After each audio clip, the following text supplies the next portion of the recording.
Salut YouTube! Et aujourd'hui on se retrouve pour un nouveau bilan de thèse, le 10e, le temps passe vite, dans lequel j'ai pas mal de nouvelles à vous partager depuis le dernier bilan de thèse qui était paru sur ma chaîne, que je vous mets d'ailleurs, hop, juste là, et le lien sera en description si jamais vous voulez suivre toute l'épopée de ma thèse en temps direct.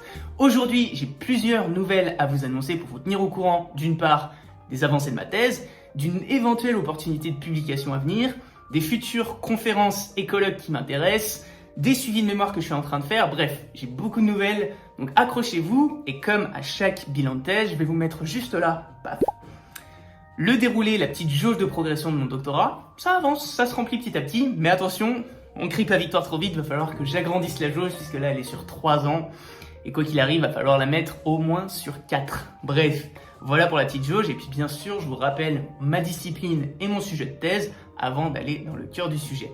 Donc je fais une thèse en sciences de gestion, je suis actuellement au milieu, à peine au milieu de ma deuxième année, et mon sujet, je m'intéresse au processus de catégorisation dans le domaine de la tech en France, et je fais notamment une étude de cas avec la French Tech, qui me prend d'ailleurs beaucoup de temps en ce moment, vous allez le voir.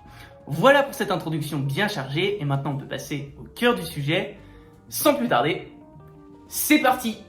Et sans transition, je commence avec le premier point de ma liste, les avancées de ma thèse. Alors là, récemment, je vais pas vous mentir, j'ai fait beaucoup de terrain.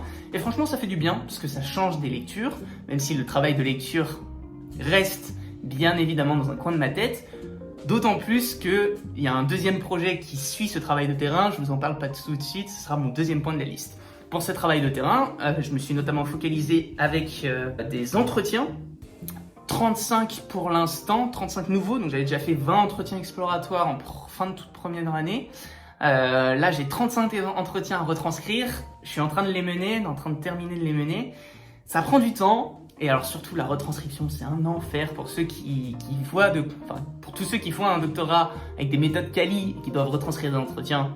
Mettez-le moi en commentaire, vous allez voir, on compatit tous avec cette douleur que c'est que de retranscrire des entretiens pendant X durée. Très chiant. Mais bref, faut passer par là. Ça permet de déconnecter avec les lectures et surtout d'avoir un retour d'expérience du terrain directement. Et ça fait super plaisir. D'autant plus que moi, c'est un sujet qui traite de sujets liés à l'entrepreneuriat. Donc j'ai des retours d'expérience d'entrepreneurs avec plein de projets différents. C'est hyper enrichissant. Même c'est stimulant intellectuellement parce que c'est un milieu qui bouge. Ça va vite, surtout dans le domaine de la tech là. C'est des gens qui perdent pas de temps. Et toi, tu te dis des fois, mais attends, t'as 2 ans de moins que moi et moi j'en suis que là. Mince, qu'est-ce que j'ai raté comme étape. Donc je trouve ça très stimulant et surtout très intéressant au demeurant. Donc très bonne expérience jusque là. Et j'espère mettre un dernier coup de boost pour atteindre le deuxième projet dont j'ai envie de vous parler aujourd'hui, l'opportunité de publication. Donc là, posons les bails. Fin mai pour la deadline, fin mai 2022. Et là, va falloir vraiment mettre un vrai coup de boost. D'autant plus que c'est une publication en anglais qui est attendue. Donc il faut rédiger en anglais. Qui dit rédiger en anglais dit aussi du copy editing. Donc c'est de la relecture par quelqu'un qui maîtrise l'anglais et qui le rend dans un langage vraiment scientifique, adéquat et qui rend la lecture d'un article scientifique agréable. Même les anglophones font ça à vrai dire, c'est vraiment pour maximiser chez le sens d'avoir une lecture agréable, d'être retenu par la suite. Et c'est devenu un prérequis. Donc ça enlève 1 mois de délai, ce qui fait qu'au 1er mai, je dois avoir fini. Là, je suis en train de terminer mon terrain. La partie revue de littérature et théorique, elle est bien entamée. J'ai à peu près rédigé j'ai rédigé 13-14 pages pour l'instant, j'allais dire une petite quinzaine quoi.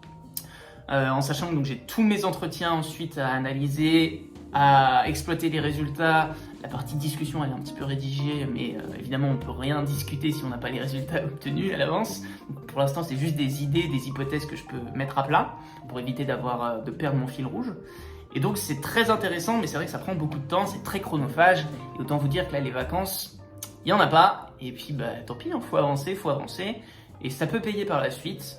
Donc là c'est une opportunité dans un numéro spécial. C'est ce qui est d'autant plus intéressant parce que ça peut aller vite. Donc je sais que la publication, là je me la suis notée, c'est une opportunité, c'est quelque chose qui peut être demandé ensuite par la suite si on veut candidater à un poste de maître de conf. Est-ce que vous avez déjà publié? Voilà, ce serait une opportunité de gagner vachement du temps et du stress aussi lié à la publication d'un article. Donc je croise les doigts d'être prêt dans les temps et quoi qu'il arrive, ce que je disais avec mes directeurs de thèse, c'est tout bénef en fait. Si j'ai pas le temps, c'est pas grave, j'aurais accéléré un peu mon processus de collecte de données et d'analyse de données. Et si de leur côté ça le fait pas, c'est pas grave. Là aussi, tout ce que j'aurais fait, je vais le garder pour ma thèse, je vais le réadapter à ma thèse. Là, je fais pas un détour pour rentrer dans une publication à tout prix. Non, je fais il y a une opportunité de publication, je la saisis potentiellement. Et puis je reste dans ma thèse. Donc, je fais pas vraiment un gros détour. Je fais limite, un petit dépassement pour revenir ensuite, plus qu'un vrai détour qui me sort de ma thèse pour ensuite y revenir. Donc ça, c'est très intéressant, il me semble, et puis ça fait partie intégrante de la vie d'un doctorant et les opportunités de publication. Donc je commence à m'y pencher un petit peu plus, d'autant que là, je vais avoir des résultats à exploiter. Ce qui était mon principal frein, en l'occurrence là, pour pouvoir candidater, ne serait-ce qu'à des colloques, des conférences, si t'as pas de résultats à présenter, si t'as pas d'articles à soumettre, ça n'a pas grand intérêt. Ça me fait une transition toute faite avec mon troisième point que je me suis noté, les colloques et les conférences à venir. Là, j'ai une bonne et une mauvaise nouvelle. Je commence évidemment par la mauvaise, pour terminer par la bonne. J'ai pas été retenu sur un colloque qui était important pour moi au niveau national, dans ma discipline, que j'attendais en plus, donc je m'étais dit, ça pourrait être vraiment pas mal, sympa. Et ça l'a pas fait, donc on m'avait demandé un projet de recherche en 4 pages. Et ce même projet de recherche, je bascule avec la bonne nouvelle, je l'ai remis en format... Non, là c'était en 3 pages, et ce même projet, je l'ai remis en format 4 pages pour un colloque niveau européen, et là j'ai été retenu.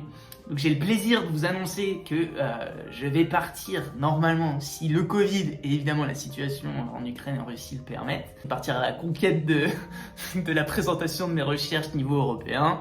Donc hyper content vis-à-vis de ça, donc c'est juste le colloque doctorant, l'atelier doctoral du colloque, ce qui me convient déjà très bien puisque comme je vous le disais, j'ai pas de résultats à présenter au colloque. Et je pense que c'est toujours une belle carte de visite que de dire écoutez, moi cette période-là, j'avais pas de résultats, par contre j'ai compris la démarche de s'intéresser aux colloques nationaux et internationaux et j'ai fait cette démarche-là de participer au colloque doctoral, aux ateliers doctoraux en amont. Donc je trouve ça assez intéressant par la suite. À mon avis, ça peut être que du plus, ça peut être qu'une expérience à valoriser par la suite et je suis très content.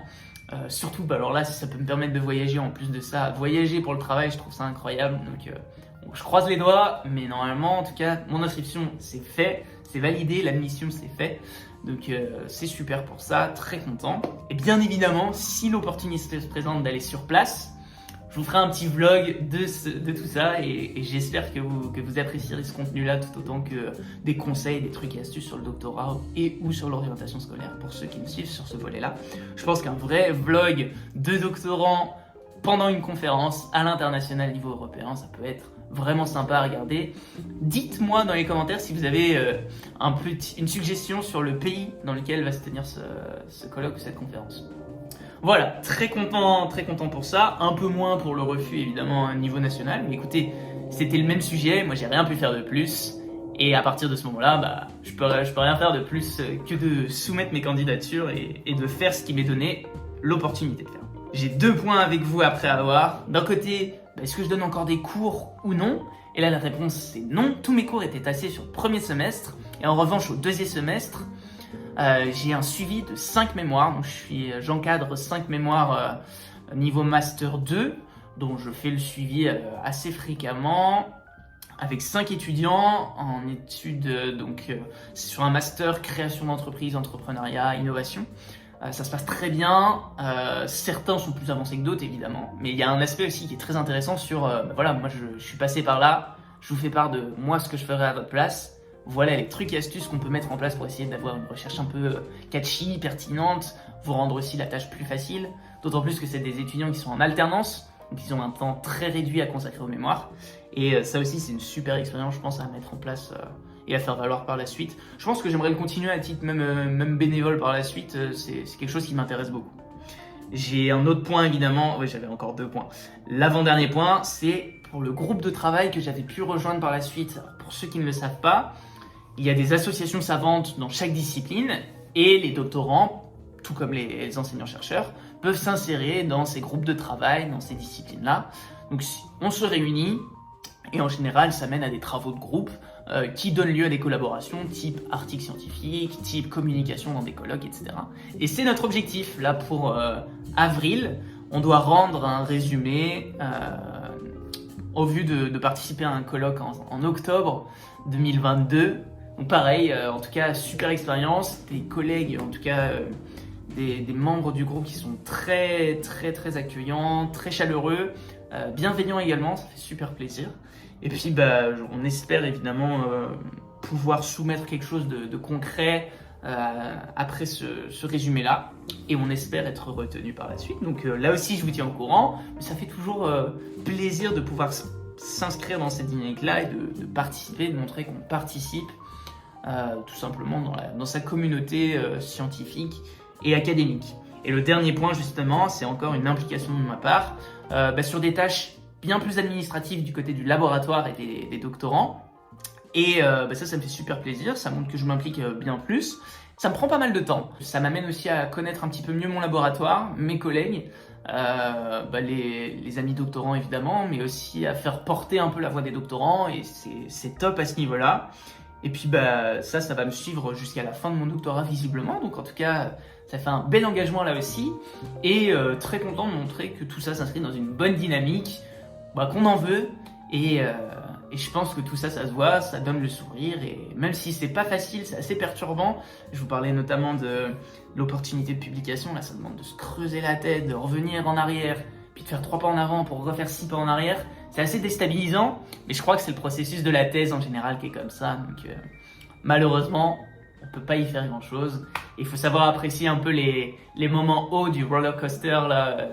Il y a des hauts et des bas, par moment on est dans le haut, et après tout, vaut mieux en profiter.